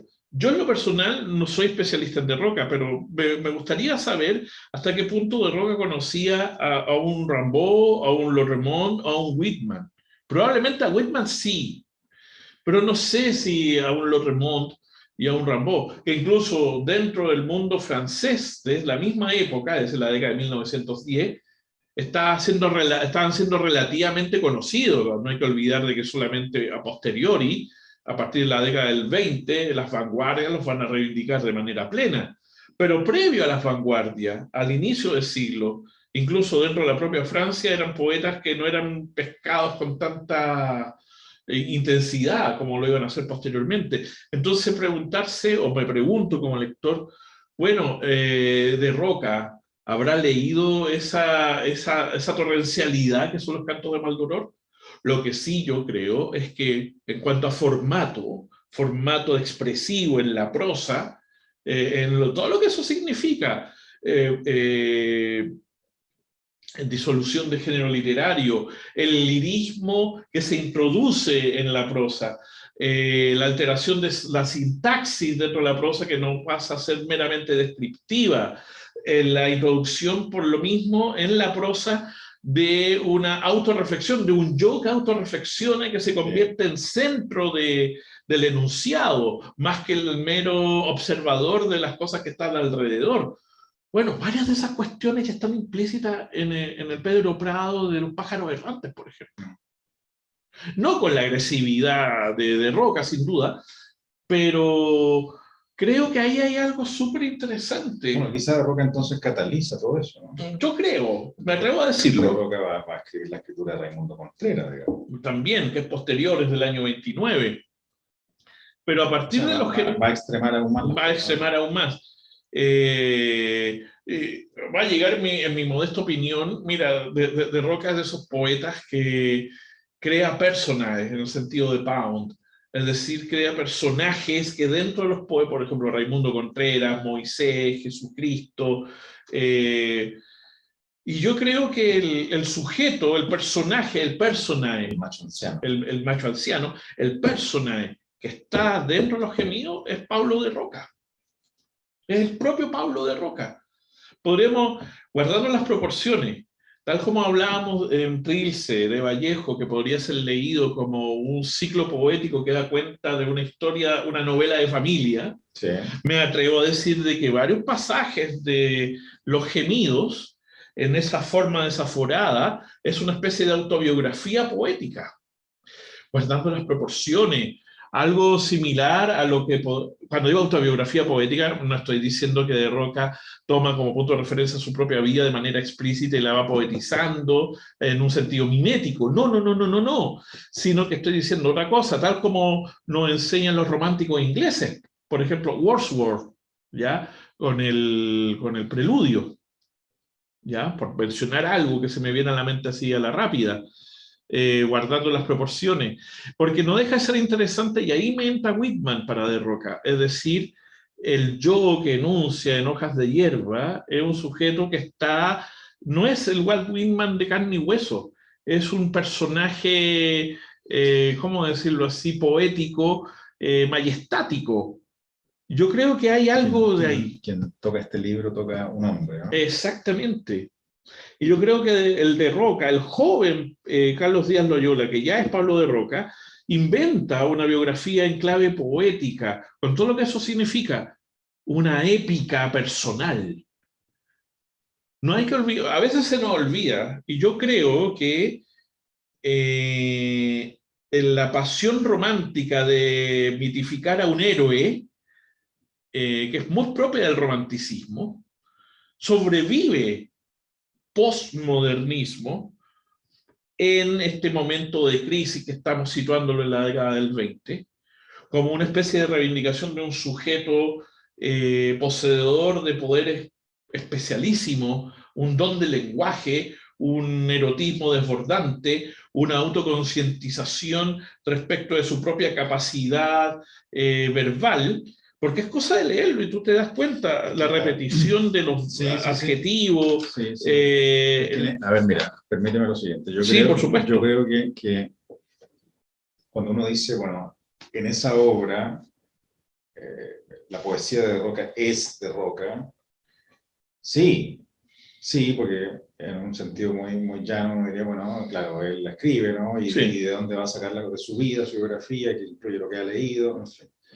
Ahora, lo que a mí me parece más interesante de eso, de ese juicio, que yo creo que es extrapolable a muchos otros proyectos de escritura de poesía, o literarios en general incluso, lo que me parece especialmente estimulante de pensar es que este poeta, teniendo como nosotros aquí en la conversación, como referente a Whitman, por ejemplo, eh, me acordaba entre medio de Víctor Hugo, Mm.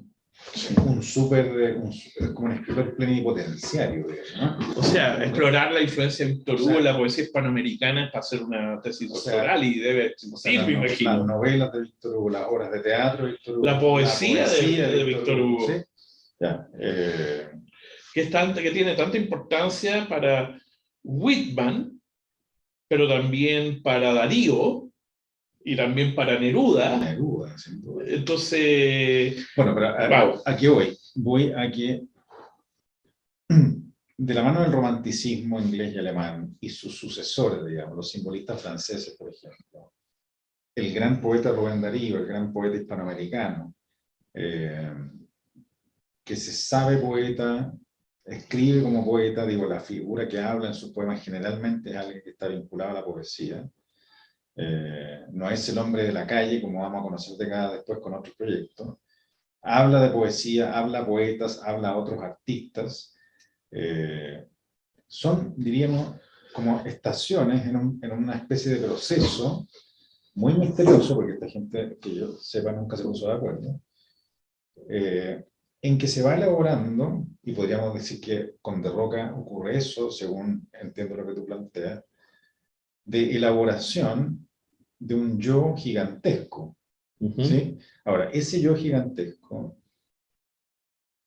que por supuesto desde el siglo XXI, por eso también me interesa este ejercicio hoy día, a la sensibilidad más contemporánea, puede parecer repugnante. O por lo menos sospechoso o incomprensible. Sí, pero también repugnante. No lo queremos fuera, ¿sí? Aquellas derivadas, digamos, más pedestres, más irreflexivas de la cancelación, por ejemplo, yo creo que obedecen a eso. ¿Ya? Cuando confrontamos sensibilidades, digamos, y si aquella sensibilidad no es la mía, entonces la rechazo. ¿Ya? Pero sin llegar a ese extremo irreflexivo, digamos. Esa construcción de un yo gigantesco, pensemos en De Roca, en otro sentido, pero con alguna similitud, podríamos pensar en el Altazor de Huidobro. Sí. En otro sentido, podríamos pensar en el Canto General de Neruda. Exactamente. Cuya última sección, de las 15, se llama Yo Soy, que es además digamos, un sintagma que tiene directa relación con la historia de Moisés en el Antiguo Testamento. En fin, ese yo gigantesco, de herencia inmediatamente romántica, lo que a mí me parece estimulante pensar, repito, es que cuando nos aproximamos a él, entramos en él, en los gemidos, por ejemplo, o en otros sectores de la obra de Roca, nos encontramos con algo que es inverosímil en términos de un ser humano civil, una persona común y corriente. ¿Sí? No, es la hipostación de lo extraordinario. Es que a eso quiero llegar. Es la hipóstasis del sujeto.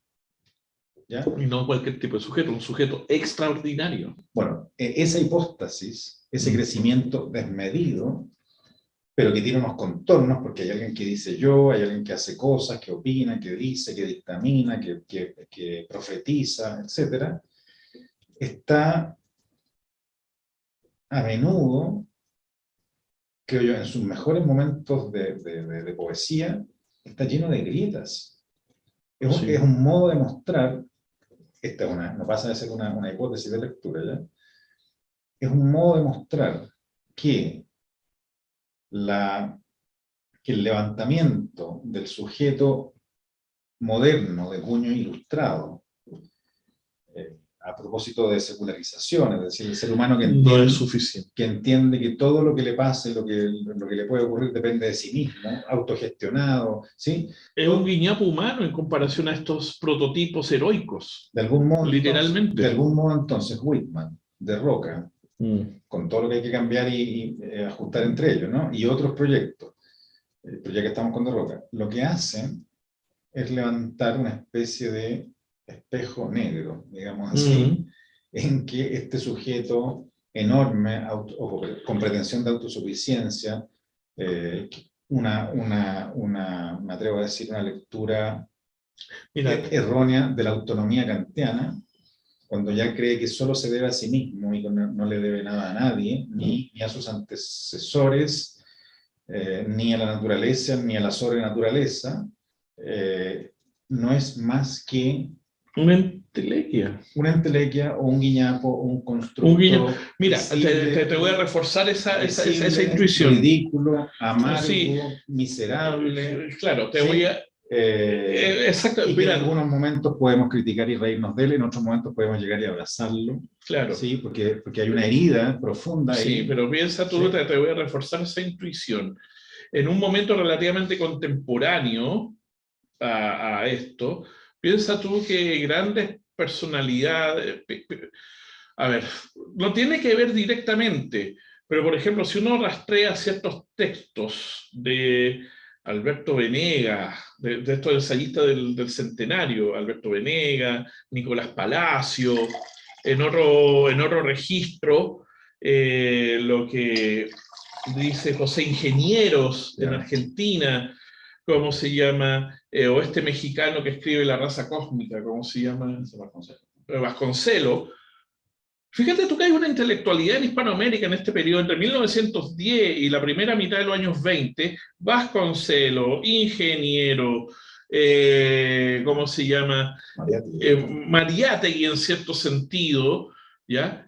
Que incluso me atrevo a decir de que en cierto sentido hasta el propio Rodó, aunque un poquito anterior Rodó, es decir, hay una discursividad que, voy a usar el texto de Ingenieros, apunta contra el hombre mediocre, en pos de tal vez estoy forzando un poco las cosas, no sé si el superhombre nietzscheano en versión hispanoamericana, no lo sé, pero sí una admiración, un fomento, una especie de necesidad de una especie de sujeto, como dice Vasconcelos, cósmico, que sea...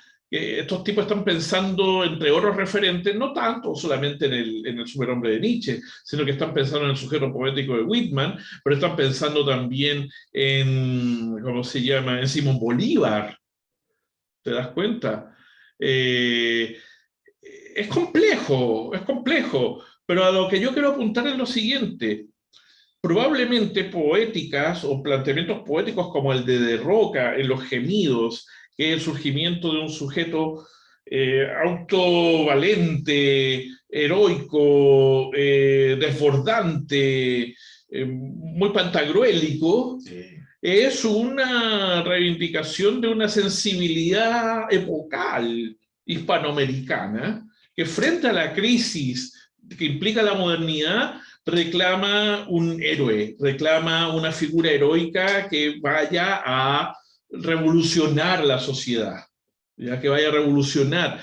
Ahora, de ahí a que de pronto piensa tú en figuras como Aya de la Torre, Perón, o ¿cómo se llama?, guardando las proporciones más modestas, Ibáñez del Campo, o incluso cierto Alessandri, son un correlato político de ese anhelo del sujeto fuerte. Y aquí ya no es necesario hablar de izquierda o derecha, o de fascismo o revolución, sino como esa reivindicación que yo creo que imaginariamente tiene su correlato, por ejemplo, en De Roca, entre otros textos. Yo creo que hay algo ahí. Hay algo ahí que puede ser leído por ese camino. De todas maneras. Ahora yo me quedo con Los Gemidos en el sentido de que esa totalización tiende a la disgregación también. El correlato político de esto otro, que dicho sea de paso, por Dios que necesitamos proyectos políticos, y no solo ganas de hacer cosas, proyectos. Bueno, ¿sí? es que aquí no hay proyecto, hay enunciados. Bueno, es que estoy hablando de la década del 20 Sí. del siglo pasado, y un poco también de esta, ¿no? De nuestro tiempo. Por eso hablo del espejo negro. Del espejo negro. No tengo, discúlpeme si la imagen ya dificulta, pero es como, ¿qué pasaría si hiciéramos estas cosas en la vida en común, en la polis? ¿Sí? La paradoja que entraña los gemidos, que también quería señalar esto, ¿no? El título es un título muy claro, y sin embargo el libro, su impronta, su ritmo, su tejido mismo... De prosa, prosa ripiosa, una prosa llevadera. Pero es muy declarativo, es muy afirmativo. Para decirlo en simple o en breve, es un libro que no está aparentemente gimiendo. No, pues está gritando. Pero repite cosas, pero adjetiva y sobreadjetiva. El punto aparte se nos escapa y tenemos 10 líneas, 20 líneas que va... No es una respiración acotada. Es como una especie de tratar de gritar mientras vas corriendo, por decirlo así. Y en ese sentido quizá puede parecerse, en ese sentido, a Desolación.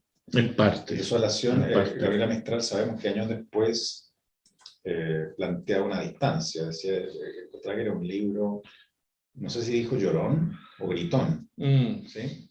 Claro, ella después atempera su propia expresividad. Porque está buscando otra cosa, esa concientización terráquea, media, no sé si mística es la palabra. Ella hace un giro personal en su escritura, ¿verdad? Y necesita tomar distancia y decirlo. Un poco es lo que va a hacer también, bueno, tantos escritores, ¿no? Pienso en Neruda cuando... Respecto a Residencia. Cuando quiere dejar atrás Residencia de la Tierra, pienso en Enrique Lin, cuando quiere dejar atrás los primeros 2 o 3 libros, y él dice, el escritor tiene derecho a fijar sus inicios, y él los sitúa en La Pieza Oscura, por ejemplo, ¿no?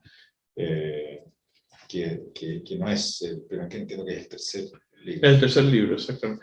Pero claro, podemos mencionar un montón de ejemplos de la más diversa índole que reafirmarían tu lectura. Un libro que se llama Los Gemidos y que sin embargo declara, afirma, repite, sobreadjetiva. Uno puede reconocer un montón de afirmaciones dichas en la filosofía, en el discurso político, en cierta discursividad religiosa, literaria, que están como en collage aquí.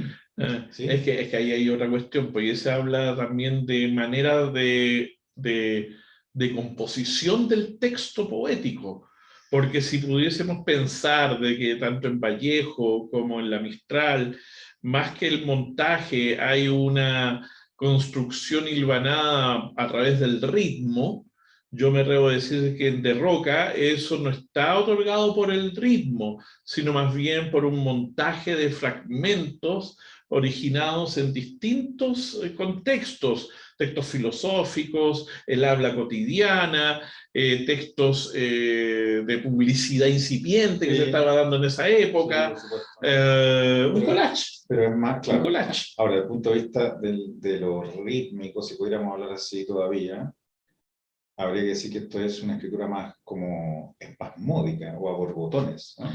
Sí, con una cosa, no se deja llevar. Y lo que quería decir, no se deja llevar. Todos estos fragmentos de otros discursos, de otras textualidades, todo esto no es más que gemidos. ¿Sí? Si pudiéramos decir. Sí. Estoy pensando que tal vez... La tesis del libro, no sé. No, evidentemente, pero estoy pensando de qué manera, en ese sentido, ese método de composición me recuerda a cierto dadaísmo, expresionismo centroeuropeo de justamente la misma época, ¿ya? Un Otto Dix, por ejemplo, en donde hay una sobreposición de elementos, o la técnica del collage, que claro, es inventada antes de la Primera Guerra Mundial por por los, ¿cómo se llama? Por los cubistas, ¿ya? Pero que le sacan jugo, por decirlo así, lo intensifican los dadaístas, por ejemplo. Yo no sé si De Roca conoció esas experiencias, porque también aquí abriríamos otro frente, el frente del montaje de la imagen cinematográfica, ¿ya? Del cine mudo. Entonces, de pronto, en De Roca podemos apreciar de que hay ciertas experiencias que vienen de lo visual, del collage, pero también de la impronta. Por eso tal vez el escoger la prosa como mecanismo de retórico poético, porque evidentemente, si vuelvo al principio, lo que comentábamos delante, no es que antes no se escribiese un poema en prosa, y el ejemplo de Pedro Prado está ahí a la mano para De Roca, está a la mano. Pero yo creo que De Roca cacha, se da cuenta, percibe que el mecanismo que descubre Prado se puede potenciar muchísimo más con todos estos referentes que va descubriendo por su propia experiencia de modernidad. La experiencia que Prado la vive de manera agónica, pero que en De Roca hay también un entusiasmo por lo fragmentario, un entusiasmo por crear o más bien traer a presencia esas discursividades tan heterogéneas. Sí, claro. Hay algo ahí muy interesante. Y otra vez también es jugar al límite, ¿no? Porque a no ser que estemos siempre diciendo estas cosas, justificando el proyecto, digamos así, en la experiencia de la lectura, a mí al menos me pasa con De Roca, que llegaba a ciertos extremos, esto tiende a la digregación. Tiende a la digregación y entonces irrumpe, ¿no? La pregunta por el contorno de la obra. Pero claro, uno también se da cuenta de que esa pregunta está posibilitada por otro paradigma literario, ¿no? Pero bueno, lo dejo también porque es una cuestión disputada, o sea... no, evidente, y no le vamos a votar acá. Cuando después del estructuralismo, por ejemplo, en la segunda mitad del siglo XX, cuando algunos colegas de los estudios literarios empiezan a hablar ya no tanto de la obra como de la escritura. ¿Sí? Hay un pequeño desplazamiento en el conceptual, donde muchas veces las fronteras de la obra se van a borrar. Se difuminan. Porque en general todo es escritura, ¿no? Yo lo considero eso muy interesante desde el punto de vista teórico, ¿no? Pero que por otro lado puede dar pie a un sinfín de justificaciones de lo que no es más que picaresca, digamos, ¿no? No, pero es que también obedece a ciertas maneras de época, porque evidentemente... Te lo digo de manera muy caricaturesca. Ya. Si yo no tengo idea de escribir poesía, no sé, Ya. ni quiero aprender. Ya. Pero desparramos unas palabras, ¿no? Ahí está. Y entonces tú puedes recoger eso y decir, hablemos de la escritura. ¿Sí? Bueno, sí, es que... Este es mi poema, ¿no? Pero otro va a decir, pero eso no es un poema, mira, le falta, le sobra, ¿no? Pero es escritura, ¿no? Entonces digo, también es una alerta nada más. Eso también, ese giro teórico, también sirve como coartada para casos en que no hay proyecto, no hay voluntad, no hay casi nada más que una cuestión como un voluntarismo nomás. De gesticular algo, ¿no? Pero bueno, yo creo que ahí entramos en otro ámbito. Y poder aparecer en las fotos del momento. No, sí, ¿no? Sin duda. Pero estos proyectos, volviendo a De Roca y esta... o sea, lo que se advierte es que también aquí hay un temblor muy humano, de alguien que está tratando de romper diques porque ya los conoce y porque aquellos diques no lo encausan a él como persona del mundo que quiere y anhela decir quiere verbalizar una experiencia que está al límite, de todas formas. Hay un pathos ahí muy intenso que está lejos, por supuesto, del entertainment, lo digo así con la palabra de la industria norteamericana, ¿no? está lejos de querer simplemente entretenerse o del divertimento, ¿no? Obvio. Es otra cosa, ¿no? Es otra cosa. Hay un patos, hay un ardor. Una necesidad dramática, de todas maneras. Eso. Wow, ha sido un periplo fascinante. Ha sido un periplo fascinante y espero que las personas que nos estén sintonizando, viendo, escuchando lo que hemos conversado con Roberto, los oriente más que los desoriente, pero independiente de eso, sea una invitación para cruzar ese río, como mencionábamos en la sesión anterior. Por mi parte, yo me despido y agradezco mucho esta conversación con mi amigo Roberto sobre estos autores y estos libros. Me despido de quienes nos están sintonizando, mirando o escuchando. Y nada, será de mi parte hasta la próxima sesión.